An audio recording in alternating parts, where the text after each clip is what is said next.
அதாவது ஆதவ அர்ஜுனா துணை முதலமைச்சர் நீங்கள் ஆகலாம் அப்படின்னு சொல்லும்போது ஏன் நான் முதலமைச்சரே ஆகிறதுக்கு தகுதி கிடையாதா அப்படின்ற மாதிரி ஒரு விஷயத்தை கேட்குறாரு சார். கரெக்டுங்க. அது யாரோனா முதலமைச்சர் ஆகலாம்.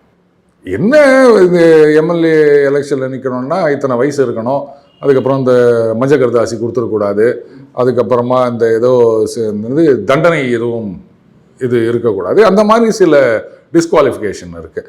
அது இல்லாமல் ஒருத்தர் எம்எல்ஏ ஆனார் அப்படின்னா தாராளமாக முதலமைச்சர் ஆகலாம். அது ஒன்றும் பிரச்சனை கிடையாது.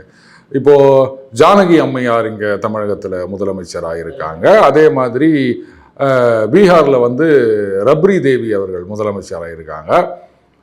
ஒரு புள்ள கூட சிஎம் ஆகணும்னு நினச்சாரு, டெப்டி சிஎம் தான் முடிஞ்சுது, இப்போ அடுத்தது சிஎம் ஆகணும் அப்படின்னு நினச்சிட்டு இருக்காரு. அதனால் முதலமைச்சர் ஆகலாம். ஏன் துணை முதலமைச்சர் அப்படின்னு நிறுத்தணும், நல்ல கேள்வி தான். ஆனால் அமைச்சருக்கே இங்கே வழி இல்லை, இதில் முதலமைச்சர் வேறையா அப்படின்ற மாதிரி யாரும் கேட்டக்கூடாது இல்லையா? இந்த அமைச்சர் பதவி கேட்கறதுக்கே இன்னும் காலம் கழிந்து வரவில்லை. கூட்டணி ஆட்சி கரெக்டு தான், எங்கள் கொள்கை தான், 2016 நாங்கள் மக்கள் நல கூட்டணி அப்படி சொன்னோம். ஆனால் அதற்கான நேரம் வரவில்லைன்னா எங்கள் 2016 வந்துருச்சு, இப்போ வரலையா?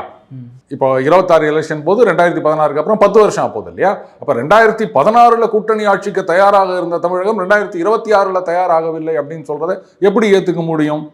மேபி திமுக தயாராக இல்லை அப்படின்னு ஒன்னா சொல்லலாம். அதை விட்டுட்டு தமிழக மக்கள் மேலேயோ இல்லை காலத்தின் மேலேயோ பழி போடுறது அப்படின்றதெல்லாம் என்னால் ஏற்றுக்க முடியாது.